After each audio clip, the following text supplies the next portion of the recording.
very graphic and it is a very serious story. So if you feel like you might not have the stomach for it, I recommend you go ahead and click off the video now. Alright, thank you. About a year after I split up with my husband, I decided to install Tinder and give it a try. I wasn't really looking to date anyone, just meet new people really, since I lived in such a small town. Around here, if you haven't already dated someone or know them since birth, you're related to them, and that's just how it is. So I get all set up and start swiping, and I matched with a few people and had conversations, but nothing ever came of any of them. Then I matched with Austin. He was the same age as me, tall and slim, but still muscular. He had blonde hair and was pretty much a babe. We chatted a bit, and I can tell he was definitely just a pretty face, but what the hell. Like I said, I wasn't trying to find my next ex-husband on Tinder, so when he asked me to go out the following Friday night, I was all for it. He lived in a much bigger city about an hour away from my town. While I was familiar with the city, I was definitely not comfortable going an hour from home to meet a stranger for the first time. I suggested he come to my town, and we can hang out at the one and only bar we have, and he was down for that. Friday night came when we met up at the bar. I didn't want him to know where I lived, and I didn't want to be stranded with him if I got ready to go on the date went south. And I didn't want to be stranded with him if I got ready to go or the date went south. I tried to be prepared, but I guess I let my guard down because I felt safe at home. I knew the bartender and most of the patrons.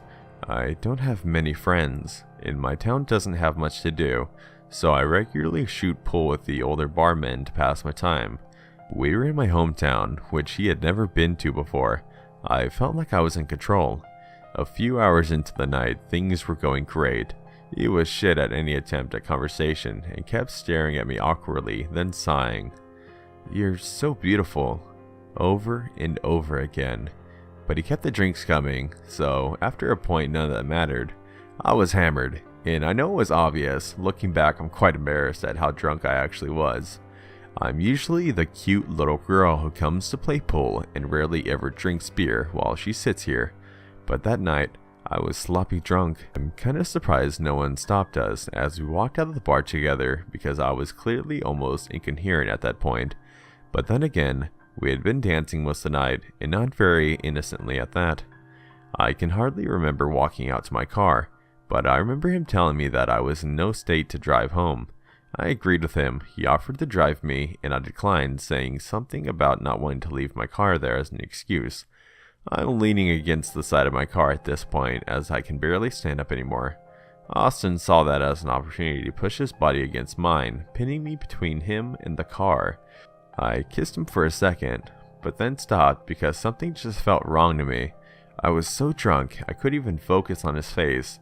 As I tried to pull mine away, he kept trying to pull me back in to kiss. "I need to sit down," I said suddenly, unable to think of anything else to say. He sighed and backed away far enough for me to slide down to the ground.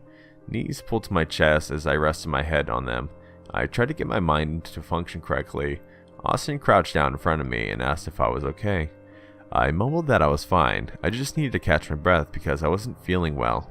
He started rubbing my calves, up and down, innocently at first, as if trying to comfort me. But then he slowly started to move his hands in between my calves and upwards, as if trying to force my knees apart. I clenched them together and pulled my skirt down as far as I could, but it was hardly knee-length standing, much less squatting like I was. He started pushing my hands up as I clutched my shirt in them. I felt my face beginning to burn red. "What the fuck are you doing?" The words came out before I could stop them, and I wasn't entirely sure if I would have said anything differently if I had thought it through. He stood up quickly, never looking away from my face, but also not answering my question. I managed to stand up as well, dirt on my skirt, hands and knees. I looked up into his face now as well, making eye contact with him. I was still very drunk, but my anger and fear had given me a bit of clarity. I felt brave as I demanded that he give me my keys, since he had put them in his pocket to hold on to them for me. This day was over, and I think we both knew it, or at least he should have. I guess he had forgotten that he had my keys because a small smirk flashed on his face when I held my hand out for him.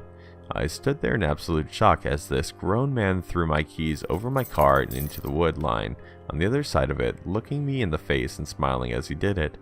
I can't remember what I said at that point, or if I even said anything at all, because I felt speechless at what had just happened. Determined to get my shit and get the hell out of there, I snatched my heels off, still making eye contact with him as well, and stopped around my car to find my keys. He thought this was hilarious, as he started braying laughter as I searched in the dark for my keys, bent over, sweeping aside bush and thorns with my hands. I noticed suddenly he had stopped laughing at me. I looked over my shoulder, and he was standing a few yards behind me, pants undone, stroking his erect member as I frantically looked for my keys. I felt terror spread through me as I realized this guy was actually getting off to me, wanting and trying to get away from him. I went down to my knees and started tearing plants out the ground in an effort to find my keys, begging God to let me find them, or for someone to come out of the bar and see what was happening. I saw a glint in the tall grass in front of me, and to my left I heard footsteps start running behind me. I dove for my keys and tried to stand up as I grabbed them, but he tackled me into the ground from behind. I started screaming and he shoved my head down, forcing my face into the soft dirt, his other arm under my belly trying to lift me up from the waist down. He had forced his legs in between mine, and I could feel them pushing hard to keep me from closing myself to him. I felt his muscles relax as he tensed to fight my legs closing again, and I threw my arms back as hard as I could. Stabbing my keys into his leg, he started screaming and threw himself back, and I somehow was running before I even stood up all the way.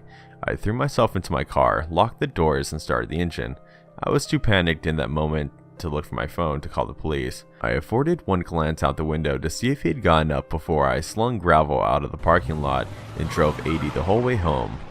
Once I got home, I did call the police. I told them everything that had happened, almost in much detail as I have told you in here, but after establishing how I met him, the fact I was drunk, my choice of outfit for evening, and the fact I didn't even know his last name, nothing was ever done. I just kept a picture of my phone and warned anyone I knew who used Tinder about him. My best friend and I, because we cope with things through dark humor mostly, dubbed him Tinder Man. He will forever serve as a cautionary tale to anyone I know using dating apps, or online dating in general. You never know who you're actually meeting. Austin, let's never meet again. I thought I'd share something that happened to me when I was pretty young. It's not as scary as other things on here, but I still think about it now, maybe 16 years later. English isn't my first language, also this might be too long or kind of incoherent, but I'm trying to relay the events the way I remember them. I don't write a lot, please bear with me. I was on my way home from elementary school. I don't know exactly how old I was, but I know I didn't have a cell phone yet, which puts me at 11 or under. Probably a couple of years younger. My class had ended very early that day, something I was very happy about. I always liked to be alone as a child, and not having to share the whole house with my parents or several siblings, even for a couple of hours, was very exciting to me. However, because of this, I was completely alone on my way home, for a while. When the car first showed up, I was already on edge. I was on the midway point on my journey home, which meant I was right by an abandoned house my old siblings had told me was haunted. I was always scared of suddenly spotting a face in one of the dark windows or something, and I kept an eye out for anything just in case. So when a car I'd never seen before suddenly sped past me down the hill I was climbing, I jumped. This is an area of very steep hills, you can't see past them or it's too dangerous to drive that fast. I felt unsafe for a second before writing it off as nothing, before the same car sped up the hill again. I thought it was funny at first, imagining the person in the car had sped off in a hurry, but had to turn back right away because of some forgotten item or something. When the car came back again, it drove a lot slower, until it got to me, then it drove a lot slower, creeping past me at a snail's pace. I didn't look at the person driving, not wanting to be rude. Once it was about a meter away from me, it drove fast again. It threw me off, but I decided not to worry about it. Maybe the person driving just really wanted to make sure they wouldn't hit me with their car. I had only gotten a little further before it was back again, slow again this time when it got close to me, and speeding up once it had passed me. Even though I'm almost in the ditch trying to stay out of the road, I was definitely spooked.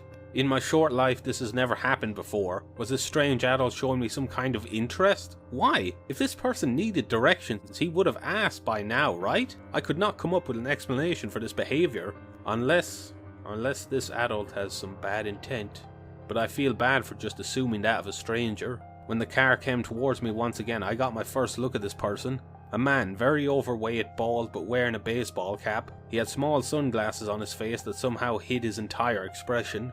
Stubble, a white t-shirt with blue or black decals on it. For a split second I thought it was the father of a friend. Another very large man, but my friend's father sported a full beard and never dressed like that. He also kind of looked like a distant uncle of mine, so I half-heartedly decided that was the case, and tried to smile at him once he started creeping slowly by me. No reaction of his face that I could see. He had those glasses on. He didn't stop, didn't open his windows to say hi, didn't acknowledge me at all. Just drove by so slowly until he passed me and sped up. I still could not justify this behaviour in my head. What the hell did he want from me? I needed to get away. There was a small trail through some trees I knew of that would take me away from the road and pretty much straight home. A little while ahead, a good shortcut if you wanted to climb a very steep hill. The car kept coming, kept snailing by me. And in the short minutes I had between when he was turning his car somewhere, unable to see me, I ran to reach that trail, until I was in sight again. I was afraid of running while he saw me, afraid it might escalate the situation, that he might come out of the car and start chasing me for real. I couldn't run very fast, so I tried to seem unafraid and walked at a leisurely pace, which was probably stupid of me. At one point I pretended to fish a phone out of my pocket and talk to someone on it while he could see me, hoping it would deter the man, but it probably didn't look like a phone. I was just holding a handful of old candy wrappers and my keys from my pocket. I gave up on that plan quickly. Unfortunately, once I could see the trail, the car was back, very close to me. At this point I noticed the car kept driving on the wrong side of the road, as close to me as possible. I figured if I tried for the trail I might stumble or not climb it fast enough, and he'll just grab me. Defeated, I had to walk past my shortcut and the car, pretending to assume nothing, but then the car came to a full stop and so did I. He just stopped there, in the middle of the hill, next to the trail, car facing away from me. I tried to read this action. Was he waiting for me to do something? I tried to search the part of the man's face I could see in his side mirror. Nothing. I don't know how long both of us stood still before I decided to walk again, but this time backwards, facing the car. The only thing I could imagine he might be doing was waiting for me to drop my guard, so I didn't drop it. I held my key as tight as I could in my pocket, while slowly walking backwards, staring at his face in the mirror. When I had gotten a decent number of steps away, the car started rolling down the hill again. I waited until I was out of sight before I darted back to the shortcut. If he kept following me up the road, he'll definitely find out which house I live in. I couldn't risk that. My heart had never beaten as fast as it did when I stumbled up that trail. I didn't stop to look behind me or even breathe before I had reached my house. I fumbled with my key in the lock while frantically looking around for the car, locked myself in as fast as I could, and sprinted to my younger sister's bedroom where I could see some of the road. I saw the car coming back up the hill and then back down and out of sight, and the car never came back up again. When my dad came home, I asked if our uncle was in town visiting, but he was confused at the very idea. I didn't tell my parents about this car accident until very recently. At that age I was still thinking there might be a small chance that this was a friend of one of my parents that I didn't recognize, and that accusing him of being a potential kidnapper would be unforgivably rude. I had weird priorities back then. I can't say for certain that I haven't seen this man since. Bald, fat men aren't exactly a rarity where I lived, and the car was pretty anonymous. I've had somewhat severe anxiety since adolescence to this day, and slow-moving cars can still trigger some pretty bad anxiety attacks. Sincerely, Carman, fuck you! And whatever your deal was, let's not meet.